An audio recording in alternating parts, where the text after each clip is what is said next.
Ensayos de pozo, programa de recorridos.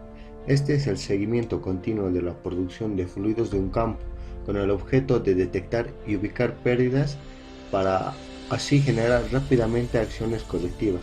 Esta es la tarea más importante de campo que el supervisor debe realizar diariamente a fin de optimizar las operaciones de la que es responsable y cumplir con la misión que tiene asignada. En los recorridos de pozos, para la definición de una ruta de recorrido de pozos e instalaciones es necesario conocer previamente con precisión adecuada el tiempo mínimo óptimo necesario para cada tarea a realizar. Durante las verificaciones diarias que realice en su zona, el supervisor tendrá seguramente un diagrama de recorridos de pozos y un diagrama de recorrido de instalaciones para el que tendrá en cuenta la criticidad en las instalaciones de bombeo, la existencia de recirculaciones o bombeos automatizados, los potenciales problemas en oleoductos y gasoductos. Programa de controles.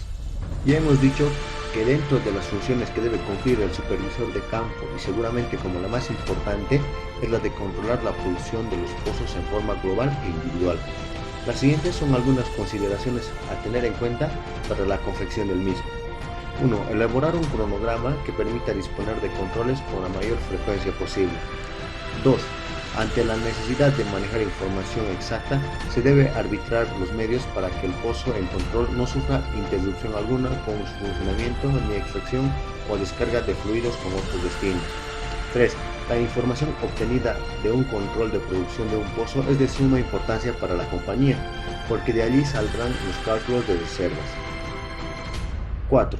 Los controles de pozos ya ingresados al sistema con producción conocida que no están afectados por intervenciones o paros temporarios son considerados como pozos normales. Estos pozos son los del cronograma y tienen definidos con sus ciclos de controles. Emulsiones e hidratos. Viscosidad. Los petróleos crudos que se extraen de los diferentes campos petrolíferos son de naturaleza muy variada, e incluso en su apariencia extrema. Así, por ejemplo, existen petróleos de color amarillento, de gran volatilidad y fluidez, otros de color negro de menor fluidez, otros de color negro castaño oscuro, viscosos y de extrema dificultad para fluir, algunos otros que incluso solidifican a temperatura ambiente, dando lugar a una masa de consistencia semisólida. Características de las emulsiones. Una emulsión es una mezcla de dos líquidos no miscibles, uno de ellos dispersado establemente dentro del otro en forma de pequeñas gotas. No miscibles quiere decir que no se pueden combinar y cambiar de propiedades entre sí. Una emulsión es una mezcla, no una combinación. Al hablar de emulsiones es necesario distinguir cada una de las dos fases que están presentes. La que está en forma de pequeñas gotas se llama fase dispersa interna y la otra se llama fase continua o externa. Se puede observar esquemáticamente gotas de diferentes tamaños formando la fase dispersa o interna. La fase dispersa o interna puede presentarse en forma de gotas perfectas en diferentes tamaños o pueden ser de formas completamente irregulares. En el caso de la explotación petrolera es frecuente encontrarse con emulsiones formadas por agua y por petróleo. Estas pueden darse de dos formas diferentes. A. Una emulsión de petróleo en agua, que es cuando el petróleo forma la base dispersa o interna y el agua la fase continua o externa. Este tipo de emulsiones se denomina también emulsión directa. B. Una emulsión de agua en petróleo, que es cuando la forma del agua está en fase dispersa en muy pequeñas gotas y el petróleo crudo, la fase continua o externa que contiene y rodea a las gotas de agua. Este tipo de emulsión se denomina también emulsión inversa. Formación de emulsiones. Son necesarias tres condiciones. La primera, que los líquidos no sean miscibles, que no se combinen entre sí. La segunda, que haya un nivel de energía suficiente para dispersar uno de los líquidos en el otro. 3.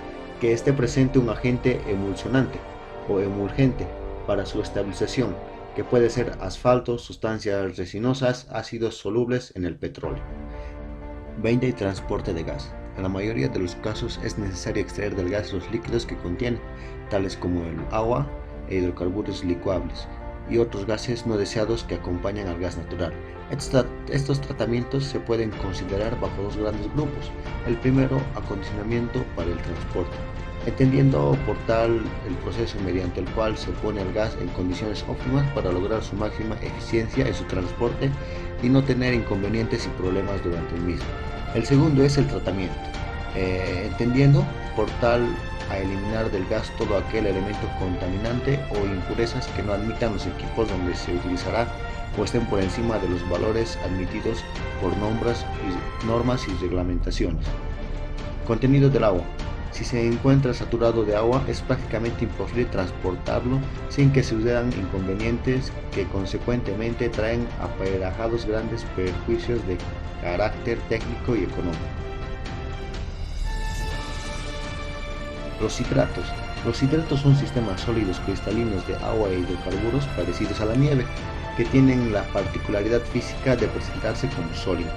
Se ha comprobado que los vapores de agua e hidrocarburos, la gasolina, se combinan para formar el hidrato, el que bajo ciertas condiciones puede formarse a temperaturas aún por encima del punto de congelación del agua o sea superior a 0 grados centígrados. Una vez formado el hidrato, para producir su disolución no queda otra alternativa que disminuir la presión que se ejerce sobre una mezcla. Esta operación trae consecuentemente la pérdida del gas, venteando a la atmósfera, con el inevitable perjuicio económico y la interrupción en el suministro.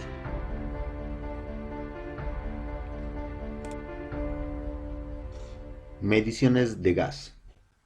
Sistemas de compresión diferencial. Este sistema, también llamado puente de medición, se encuentra ubicado en los circuitos de flujo de instalaciones de campo, como por ejemplo a la salida de los separadores de control y generales de baterías y plantas, separadores portátiles para pozos o rolos, entradas o salidas de plantas compresoras, entradas de consumos de turbogeneradores. Elementos de medición. El puente de medición tiene como principal elemento al orificio y su receptáculo, que puede ser una simple brida porta orificio o una válvula tipo Daniel. 1. Daniel Jr., que al no disponer de cámara estanca obliga a la dispersión del sistema para el cambio de orificio. 2. Daniel Sr., que al disponer de cámara estanca permite el cambio de orificio sin necesidad de quitar la presión del sistema. Cálculo del caudal de gas. Tenemos esta ecuación, donde Q es el caudal en las condiciones de referencia, C es el coeficiente de flujo a través del orificio, HW es la presión diferencial en pulgadas de agua, PF es la presión de flujo, donde esta ecuación, siendo BU factor de conversión de unidades para las condiciones de referencia, FB factor básico de orificio incluyendo la relación beta, FG factor de gravedad específica del gas, FTF factor de temperatura de flujo, ya sea en centígrados o Fahrenheit, Y factor de expansión referido a la presión de flujo o estática, cuyo valor es el aproximado a 1 si la misma es tomada aguas arriba de la placa. FPV factor de compresibilidad obtenido del producto de otros 4 factores. FPV resultante de la temperatura deseada con la otra tabla. Mediciones de líquidos. Mediciones a tanque. Tanques calibrados.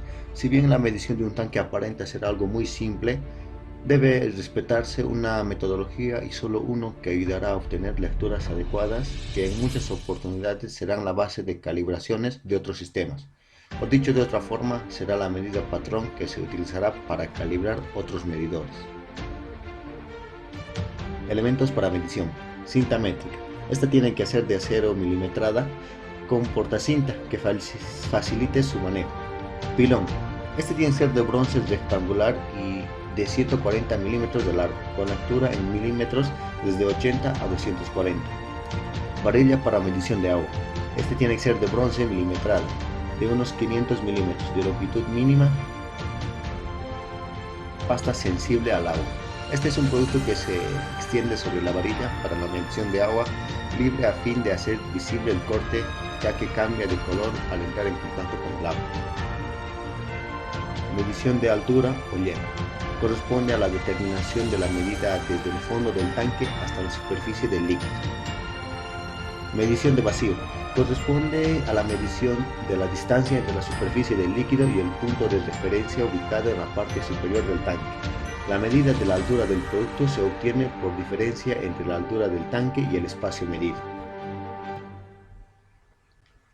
Válvulas neumáticas. Actuadores. Los sistemas de comando utilizados para emitir señales u órdenes dentro de los campos petroleros son mecánicos, eléctricos, electrónicos o neumáticos. Estos últimos, que pueden responder a la mayoría de las actuales instalaciones, se componen de un elemento que detecta el estado de la variable. Elementos de acción propia. Reguladora. Tipo Big Joy 630. Se trata de una reguladora de presión aguas abajo, es decir, que mantendrá la presión elegida después de la válvula. Presta un excelente servicio de gran versatilidad. Reguladora tipo 67-R. Se trata de una reguladora de presión de rangos bajos, tanto en presión como en caudal, para ser utilizada en gases o aire. Reguladora tipo GS-200. Se trata de una pequeña reguladora de presión para bajos caudales, mayores que una 67-FR, pero menores que una Big Joy 630 y una amplia gama de presión. Reguladora tipo 63-F, también llamada de contrapresión, tiene un buen rendimiento en bajas presiones y gas. Se caracteriza por tener un piloto incorporado de similares características que una 67-R con tornillo de regulación. Reguladora tipo DSG 7501. Si bien es considerada una válvula reguladora, su uso se ha generalizado como una válvula de corte, actuada por la señal de un controlador. Reguladora tipo DFG-401. Válvula de similares características a la anterior, la DSG 7501. La diferencia radica en su mayor tamaño y está diseñada para trabajar con mayores rangos de presión y caudal.